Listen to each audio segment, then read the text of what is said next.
Olá, queridos, graça e paz. Aqui é o pastor Marcos Navega, pastor da Primeira Igreja Batista do Vale do Ipê. Hoje eu tive o privilégio de receber o convite do nosso querido pastor Edson Alexandrino e também o convite desta igreja, Segunda Igreja Batista de Parque Fluminense. E hoje nós temos a tarefa e o ministério de poder compartilhar a palavra de Deus com os irmãos. Não é tão simples porque o assunto que nós vamos tratar aqui hoje é um assunto que requer bastante atenção. E dentro de um curto espaço de tempo, não será tão simples assim poder resumir, aliás, sintetizar um assunto tão amplo como esse. Então, diante de tudo isso, eu quero pedir aos irmãos que estejam atentos àquilo que nós estaremos compartilhando com vocês nesta manhã. Meu desejo é que o Senhor nos abençoe, que o Senhor nos guarde, que o Senhor faça resplandecer sobre nós o teu rosto, nos dê a paz e que nós desfrutamos desse momento especial. Meus amados, nós tivemos a responsabilidade hoje de estudarmos sobre essa questão. O tema principal dessa lição que vocês nos deram para compartilhar aqui junto, que é a lição de número 5, não é isso?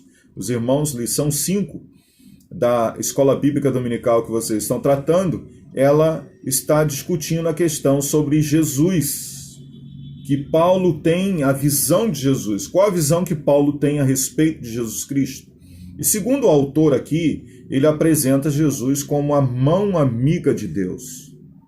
Eu quero um pouquinho além, sem querendo desmerecer aqui a concepção de um grande teólogo reformado, um grande homem de Deus, um estudioso da palavra de Deus, que é o pastor Exaltino Coelho. O pastor Exaltino, ele apresenta este assunto, não que ele está limitando, o assunto, dizendo que Cristo, o enviado de Deus, ele é a mão amiga de Deus para nos resgatar do pecado e nos trazer das trevas, e foi isso que Jesus fez. Mas ele é muito mais do que a mão amiga de Deus. O texto que nós temos como base para a nossa leitura de hoje, e nós vamos acrescentar mais 2 outros textos, mas esse texto de 2 Coríntios, capítulo de número 5, a partir do versículo 18, ele vem falando o seguinte, irmãos: ora, tudo provém de Deus, que nos reconciliou consigo mesmo por meio de Cristo, e nos deu esse ministério da reconciliação, a saber que Deus estava em Cristo, e Deus é Cristo, Cristo é Deus, Deus é Cristo, Jesus é Deus, Cristo é Deus. Por isso que Jesus diz: quem vê o Pai, vê o Filho. E quem vê o Filho, vê o Pai. Então, além de ser a mão amiga, a saber, versículo 19, que Deus estava em Cristo, reconciliando consigo mesmo o mundo. Tanto, se Cristo é Deus, então Cristo também estava reconciliando o mundo. O papel, a execução é de Cristo. Deus, ele elaborou um plano de salvação, um projeto para salvar a humanidade. A humanidade, toda a humanidade, estava condenada, fadada ao pecado, porque a Bíblia diz que a alma que pecar, essa morrerá. Ezequiel, se não me falha a memória, capítulo 18, versículo 2, deixa bem claro isso, ou 2,18. A palavra de Deus diz: a alma que pecar, essa morrerá. Logo então, todos pecaram, e destituídos estão da glória de Deus, estão separados de Deus, e o salário do pecado é a morte em Cristo Jesus, automaticamente nós estamos mortos em nossos pecados e delitos, como diz Efésios capítulo 2, nós estávamos mortos em nossos pecados e delitos, e Deus nos deu vida juntamente com Cristo. O morto, como diz o texto lá em Efésios capítulo 2, nós éramos conduzidos pelo príncipe deste mundo, pelas concupiscências da nossa carne, pelos desejos, impulsos de nós. Nós éramos como filhos da desobediência. Nós éramos filhos desobedientes. Nós éramos inimigos de Deus. Agora, em Cristo Jesus, como nós vimos aqui, Deus nos reconciliou consigo através de Cristo. Por isso que nesse plano de salvação, nesse projeto de salvação, o Pai projetou na eternidade O Filho executou na história presente, que vai desde a criação até a consumação do século, quando ele voltar. O Filho executou. Quando ele morreu na cruz, ele executou o plano de salvação. Ele levou sobre si as nossas dores, o castigo que nos trouxe a paz estava sobre ele. Sobre as suas pisaduras nós fomos sarados. Isaías 53. Agora nós estamos em paz com Deus. Por isso que Romanos capítulo 5, a palavra de Deus diz: justificado, pois, mediante a fé, temos paz com Deus. Quer dizer, estamos em paz com Deus. Não somos mais inimigos de Deus. A palavra de Deus diz em Romanos capítulo 1, versículo 17, que a ira de Deus se revela dos céus. Deus sim, diferentemente do que o autor está dizendo aqui, embora nós não estamos depreciando aqui o estudo dele, a mensagem dele, que é fantástica, você deve estudar com toda a propriedade, ler esse assunto, mas eu quero dizer para vocês que Deus, ele se ira dos céus contra toda a perversão, contra toda a iniquidade. A iniquidade é a capacidade do homem perverter-se contra Deus, a capacidade do homem adorar a criatura em lugar de Deus. Ele olha para si, ao invés de ver a imagem e semelhança de Deus, ele olha para si e cria Deus a sua imagem e semelhança. A perversão leva o homem à depravação moral, leva o homem a mudar o seu modo natural de ser, homem com homem, né? Deixando a prática natural, se insinuando na perversidade, na promiscuidade, na prostituição, na depravação moral. Então Deus o constitui, esse homem que era criado à sua imagem e semelhança, desobedeceu a Deus, se tornou filhos da ira, inimigos de Deus. Agora, para que nós fôssemos reconciliados com Deus, nós dependemos do sacrifício de Cristo Jesus, a execução do plano de Deus. Porque Deus amou o mundo de tal maneira que ele deu o seu único filho para que todo aquele que nele crer não pereça, mas tenha vida eterna.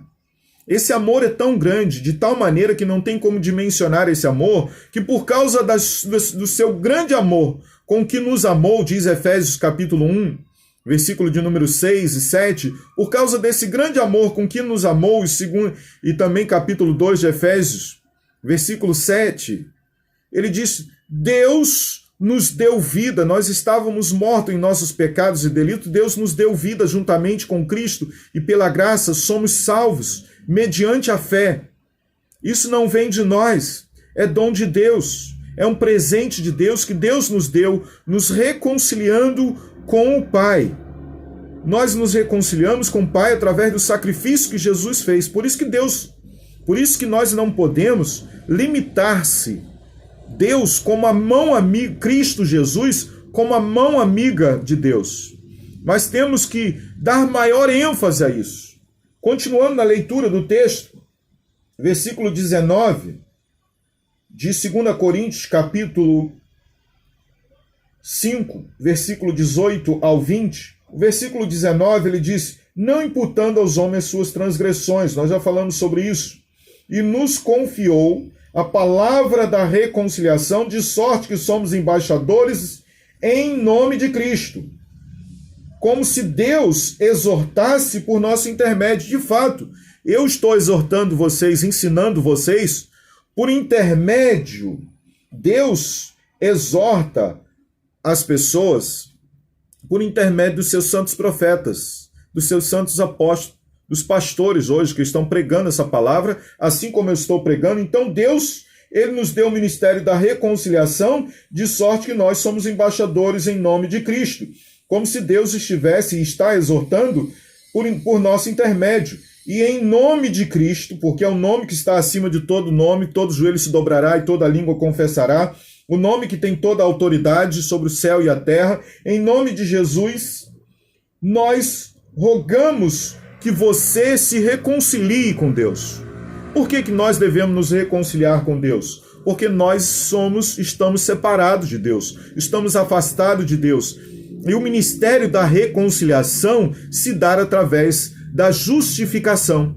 Não tem como falar de reconciliação sem falar de justificação. Por isso que eu quero citar o texto com os irmãos, não está no texto projetado por vocês aí para que nós estudássemos, mas como não tem possibilidade de falar de reconciliação sem a justificação mediante a fé, que nos dá acesso à graça de Deus, porque pela graça que nós somos salvos. A fé não salva. O que salva é a graça de Deus. Mas nós dependemos da fé, porque a fé é o acesso, é o veículo que nos leva ao Salvador. Romanos capítulo 5, a partir do verso 1, a palavra de Deus diz assim: justificado, pois, mediante a fé, temos paz com Deus. Estamos em paz com Deus. Porque por causa do pecado, nós estávamos afastados de Deus, nós éramos como filhos da ira, considerados inimigos de Deus. Agora, mediante a fé, nós fomos justificados, mediante essa fé, Deus nos torna justo, amigos de Deus, e agora nós não somos mais inimigos de Deus, e por intermédio de quem? Por intermédio de Cristo Jesus, nós obtivemos acesso à fé. O próprio Cristo nos deu o privilégio de hoje nós termos acesso à fé. Como que ele nos deu esse privilégio? Porque foi através do sacrifício de Jesus, quando ele morreu e ressuscitou e foi levado aos céus, ele abriu a porta para que o Espírito Santo viesse. Aquele que intercede por nós em nossas fraquezas, com gemidos inexprimíveis, é o mesmo que nos convence do pecado e do juízo, porque nós estávamos mortos, nós não tínhamos condições de nos conscientizar de que nós estávamos numa situação delinquente, numa situação impossibilitada.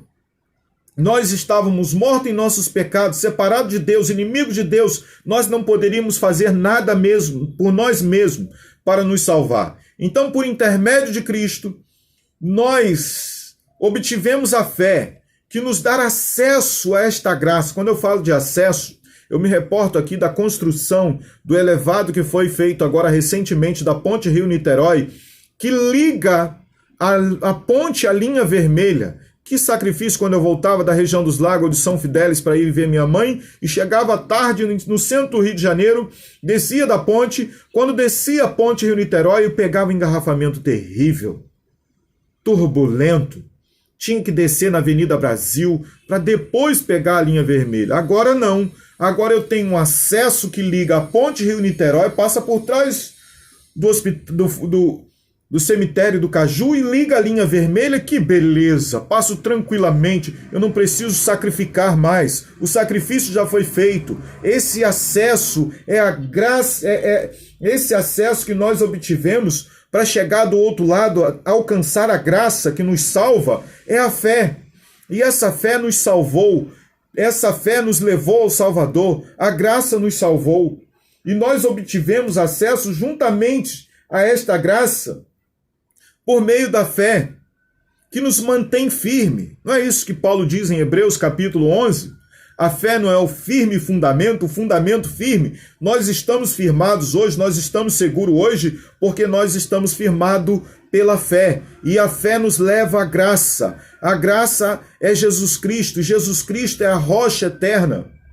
E nós estamos firmados sobre esta graça. Nós estamos firmados. E por isso que Paulo diz no versículo 2 de Romanos capítulo 5, ele vai dizer o seguinte: nós não devemos nos gloriar na esperança da glória. Somente na glória. Nós não podemos achar que vamos nos gloriar porque tudo está bem agora, eu estou salvo. Não. Vamos ter tribulações, vamos ter problema. O versículo 3 diz: não somente isso. Nós não devemos nos gloriar só nas coisas boas também, não. Naquelas coisas boas que Deus fez por nós, não. Nós também vamos sofrer, passar por tribulações, porque muitas são as aflições do justo, mas o Senhor nos livra de todas. E Paulo está dizendo no versículo 3, e não somente a isto, mas também nos gloriamos nas próprias tribulações, sabendo que a tribulação produz perseverança, e a perseverança experiência, a experiência esperança. Ora, o amor de Deus, ora, a esperança não confunde, porque o amor de Deus, aquele amor com que Ele nos amou, foi derramado em nossos corações pelo Espírito Santo. que nos foi dado, que nos foi outorgado. Porque Cristo, quando nós éramos fracos, não tínhamos condições de fazer nada para nos livrar do pecado, ele morreu o seu tempo pelos ímpios. Dificilmente alguém morreria por um justo. Talvez alguém se animaria por morrer por um justo, né? Alguém poderia se animar e morrer por um justo. Mas Deus prova o seu amor para conosco quando nós éramos ainda pecadores, Cristo morreu por nós. Não tem justificação, não tem reconciliação sem justificação. Então, se nós queremos ser reconciliados, nós dependemos da fé. Nós dependemos crer. E essa fé vem por intermédio da pregação da palavra de Deus. Porque, como diz Romanos capítulo 5, se vocês continuarem aqui, no versículo de número... Romanos, aliás, não é 5, perdão, irmãos. Romanos 10, versículo 17, a palavra de Deus vai dizer que a fé vem pelo ouvir e ouvir da pregação da palavra de Deus. Automaticamente, todo aquele que ouve a palavra de Deus e tendo crido na verdade da palavra de Deus no Evangelho, por isso que Efésios capítulo 1, prosseguindo sobre o plano de Deus em salvar a humanidade, versículo 13, ele diz, e quem também vós, ele está dizendo, olha, vocês também, os judeus foram justificados mediante a fé no Cristo que viria, e vocês também são justificados no Cristo que já veio, que é o Evangelho. E Paulo diz lá no texto do capítulo 1 de Efésios, versículo 13, em quem também vós, depois de ter crido na pregação da palavra de Deus, que revela o Evangelho, que mostra Cristo, vocês são selados com o Espírito Santo da promessa, que é o penhor, a garantia da vossa salvação. Meus irmãos, nós dependemos da Trindade para que nós experimentemos a salvação. O Pai nos amou e por isso ele elaborou um plano eterno. E esse plano foi feito na eternidade. O Filho executou esse plano. Qual era o plano que deveria ser executado? Um justo morrer pelo ímpio. E ele fez isso. Alguém pagar a dívida que nós tínhamos, e Cristo pagou. Alguém ressuscitar, porque se ele não ressuscitasse, não adiantaria só morrer. Ele precisava de ressuscitar, porque nós estávamos mortos em nossos pecados. Então, para que nós nos ressuscitássemos, para que Cristo nos desse vida, ele também teria que ressuscitar. E essa ação foi executada por Cristo. E é aplicada nas nossas vidas quando ouvimos a pregação do Evangelho, o Espírito Santo nos convence do pecado e do juízo. Então nós somos salvos pela Trindade. O Pai nos amou, o Filho executou, o Espírito Santo aplicou a salvação em nossa vida. Então, tendo crido em Cristo Jesus, que não é apenas a mão amiga de Deus, mas é o próprio Deus, e eu encerro com esse versículo, de Colossenses capítulo 1, versículo 15 em diante. É ele, Cristo Jesus, está falando de Cristo aqui, este é a imagem do Deus invisível, o primogênito de toda a criação, pois nele foram criadas todas as coisas, nos céus e sobre a terra, as invisíveis, as coisas visíveis e as invisíveis, sejam tronos, sejam soberanias, quer principado, quer potestade, tudo foi criado por meio dele e para ele. Ele é antes de todas as coisas. Nele tudo subsiste. Cristo não é só a mão amiga de Deus. Cristo é o próprio Deus encarnado, que se fez carne e habitou entre nós, executou a salvação e enviou o Espírito Santo. Quando ele subiu aos céus, a primeira coisa que ele fez, Efésios capítulo 4, versículo de número 5 em diante, ele enviou o Espírito Santo e deu dons aos homens para que nós pudéssemos, agora como embaixadores de Cristo, anunciar a reconciliação por meio da justificação que foi feita em Cristo Jesus. Que Deus abençoe os irmãos. Muito obrigado por esse privilégio. Que a graça e a paz de Jesus esteja com vocês. Muito obrigado aí, pastor. Que Deus continue abençoando os irmãos. Esse assunto não pode ser executado em tão curto espaço de tempo, mas nós aqui fizemos uma síntese daquilo que os irmãos nos pediram. Muito obrigado. Fiquem na paz de Jesus Cristo. Que Deus os abençoe em nome de Jesus. Amém.